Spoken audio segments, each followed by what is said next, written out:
बघा बाळांनो, आपण गुणाकार शिकलेलो आहोत, हो की नाही? पण आज आपण वेगळा गुणाकार करणार आहोत. ज्या 3 अंकी संख्येमध्ये मधला अंक 0 असल्यानंतर गुणाकार कसा करायचा?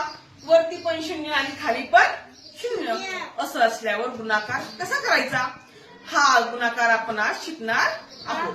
बघा आपण काय करणार आहोत? अगोदर हा उभा गुणाकार करणार आहोत. 5 दुने 10. शाबाश. आता हा उभा गुणाकार करणार आहोत. 3 चोक 12. आता बघा बरं का, आपण उभा गुणाकार केला की नाही? आता आपण तिरपा गुणाकार करणार आहोत. 5 चोक 20. Very good. 3 दुने 6.